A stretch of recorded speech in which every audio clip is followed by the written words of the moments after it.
శ్రీశైలంలోని శ్రీ చాముండేశ్వరి దేవి ఆలయం, కాలభైరవ స్వామి ఆలయం గురించి తెలుసుకుందాం. ఈ క్లిప్‌లో కనిపిస్తున్నదంతా కూడా గోశాలకి ఎదురుగా ఉన్న ప్రాంతం. ఇటువైపు మీరు పొద్దున్న కానీ లేదా సాయంత్రం వేళల్లో వస్తే గోశాలకి సంబంధించిన ఆవులు అడవి నుంచి కానీ, శ్రీశైల క్షేత్రంలో తిరగడానికి వెళ్ళినవి కానీ తిరుగుముఖం పట్టి గోశాలకు చేరుతాయి. దాన్నే మనం గోధూళి వేళ అని కూడా అంటాం కదా! అయితే ఈ గోశాలకి ఎదురుగానే ఉంటుంది కాలభైరవ స్వామి ఆలయం. రోడ్డు మీదకే మనకి ఈ యాంఫీ థియేటర్ కళా ప్రదర్శనశాల కనిపిస్తుంది. దీన్నంతా రింగ్ రోడ్ అంటారనమాట. మనం రింగ్ రోడ్ వైపు నుంచి వెళ్తే ఇలా సారంగధర మండపం అని ఒక బోర్డ్ చూస్తాము. కరెక్ట్‌గా దానికి ఆపోజిట్‌లో వెళ్తేనే మనం కాలభైరవ ఆలయానికి చేరుకోవచ్చు. ఎడమ వైపు కనిపిస్తున్నదంతా కూడా యాంఫీ థియేటర్. దాని పక్కన ఉన్న దారిలో ఇలా కింద వైపుకు దిక్కుంటూ వెళ్ళిపోవాలి.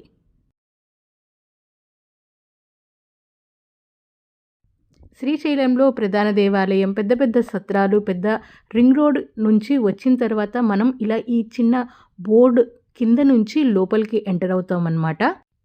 చాముండేశ్వరి ఆలయం, కాలభైరవ స్వామి ఆలయం అని ఉంటుంది ఈ బోర్డు.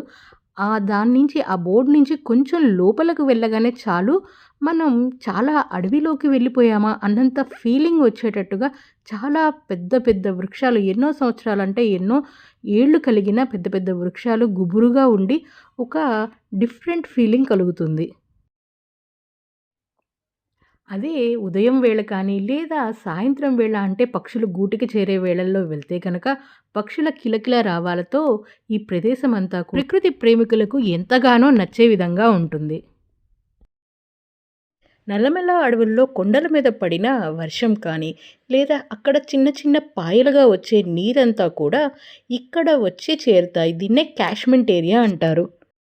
అండ్ ఈ క్యాష్మెంట్ ఏరియాలో వాటర్ అంతా కూడా చిన్న చిన్న పాయలుగా కింద వైపు ఉన్న ఒక చెరువు, ఆ పక్కనే ఉన్న ఏనుగు చెరువు, ఆ తర్వాత పాతాళ గంగలోకి వెళ్ళిపోయి కలుస్తాయి. ఆ క్యాష్మెంట్ ఏరియా దాటుకుని కాస్త ముందుకు రాగానే ఇక్కడ బయలువీరభద్రస్వామి విగ్రహం ఉంటుంది. ప్రధాన దేవాలయానికి పక్కనున్న శ్రీశైల క్షేత్రపాలకుడు బయలువీరభద్రస్వామి ఆలయం గురించి, ఆయన విగ్రహ ప్రాశస్త్యం గురించి ఆల్రెడీ ఎక్స్ప్లెయిన్ చేసిన వీడియో మన ఛానల్లో ఉంది. ఆ వీడియో చూడాలి అనుకుంటే డిస్క్రిప్షన్లో లింక్ ఉంటుంది. ఆ లింక్ని క్లిక్ చేసి శ్రీశైల క్షేత్రపాలకుడైన శ్రీ బయలువీరభద్రస్వామి ఆలయానికి సంబంధించిన వీడియో కూడా చూడొచ్చు. కొంచెం ముందుకు రాగానే ఇలా నిలవెత్తు నల్లటి ఒళ్ళు గొగురు పొడిచే విధంగా ఉంటుంది ఈ కాలభైరవ స్వామి విగ్రహం. శ్రీశైల క్షేత్రానికి వచ్చే చాలామంది భక్తులకు ఈ స్వామివారి ఆలయం గురించి పెద్దగా తెలీదు. శ్రీశైలంలోని లోకల్స్ మాత్రం నిత్యం ఈ స్వామివారిని పూజించుకుంటారు. మంగళవారాలు ప్రత్యేకించి అమావాస్య తిథిలో అయితే కాలభైరవ స్వామికి ఇక్కడ ప్రత్యేక పూజలు నిర్వహిస్తారు. స్వామివారిని దర్శించుకుని ఇంకాస్త ముందుకొస్తే ఇలా పెద్ద పెద్ద వృక్షాలు చూడొచ్చు. ఈ రావి చెట్టుకైతే ఎన్ని సంవత్సరాల వయసుందో తెలియదు కానీ విశాలంగా విస్తరించి ఉంటుంది. ఆ పక్కన ఉన్న మెట్లు త్రూ మనం పైకి వెళ్తే గనక శ్రీ చాముండేశ్వరి దేవి ఆలయానికి చేరుకుంటాము. ముందుగా ఈ రావి చెట్టు కిందైతే 3 ఆంజనేయ స్వామి విగ్రహాలు ఉంటాయి. ఒకటి పంచముఖ ఆంజనేయ స్వామి విగ్రహం కాగా ఇంకొకటి దాసాంజనేయ స్వామి వారిది, మరొక విగ్రహం వీరాంజనేయ స్వామి వారి విగ్రహం. ఇంతకు ముందు ఇక్కడ శ్రీకృష్ణ స్వామీజీ వారు ఉండేవారు. వారు సిద్ధి ఇంకా యోగ సాధనల కోసం ఈ ప్రాంతంలోనే ఉంటూ యోగ సాధన చేసేవారు. అందుకనే ఈ ప్రదేశాన్ని శ్రీకృష్ణ స్వామివారి ఆశ్రమం అని కూడా అంటారు. కాలభైరవ స్వామి ఆలయం కానీ ఇంకా ఏదన్నా అవధూతలు ఉండే ప్రాంతానికి వెళ్ళినా, అలాగే బయలువీరభద్రస్వామి ఆలయానికి వెళ్ళినా కూడా ఇలాగా భైరవుడు దర్శనమివ్వడం అనేది సర్వసాధారణమైన విషయమే కదా. పంచముఖ ఆంజనేయ స్వామి, దాసాంజనేయ స్వామి, వీరాంజనేయ స్వామి వారిని దర్శించుకున్న తర్వాత ఆ చెట్టుకి వెనుక పక్కగా వెళ్తే నాగప్రతిమలు, ఒక త్రిశూలం ఈ విధంగా నిలబడి ఉంటుంది.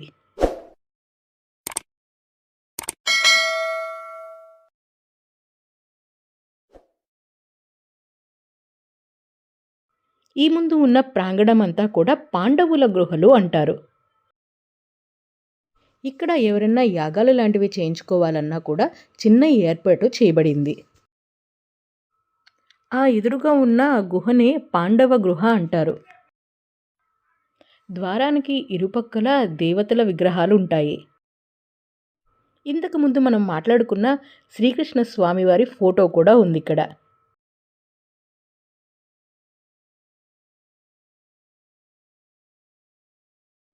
ఈ పాండవుల గుహలోనే కొలువై ఉన్నారు శ్రీ చాముండేశ్వరి దేవివారు. ఈ అమ్మవారి విగ్రహం వెనక వైపు కూడా గృహలున్నాయని చెప్తుంటారు. భూమండలానికి నాభిక్షేత్రమైన శ్రీశైల దేవాలయానికి వచ్చిన వారు ప్రతి ఒక్కరూ కూడా శ్రీశైల ప్రధాన దేవాలయం, సాక్షి గణపతి, డ్యామ్ సైటు, శిఖరం, హాటకేశ్వరం వంటివి చూసుకుని వెళ్ళిపోతుంటారు తప్పనిచ్చి చాలా కొద్ది మందికి మాత్రమే ఇలాగా శ్రీశైల క్షేత్రానికి రక్షణ కవచంగా ఉన్న ఆలయాలు కొంచెం మందికే తెలుసు. రానున్న వీడియోస్లో రావణ బ్రహ్మ స్థాపించిన పంచముఖ లింగేశ్వరాలయం, వారాహిమాత స్వయంగా తపస్సు చేసుకున్న ప్రదేశంలో ఉన్న వజ్రాల వారాహిమాత ఆలయం గురించి తెలుసుకుందాం. మళ్ళీ కలుద్దాం శ్రీశైలానికి సంబంధించిన ఇంకొక ఇంట్రెస్టింగ్ వీడియోతో. అప్పటి వరకు అందరికీ నమస్కారం. జై హింద్.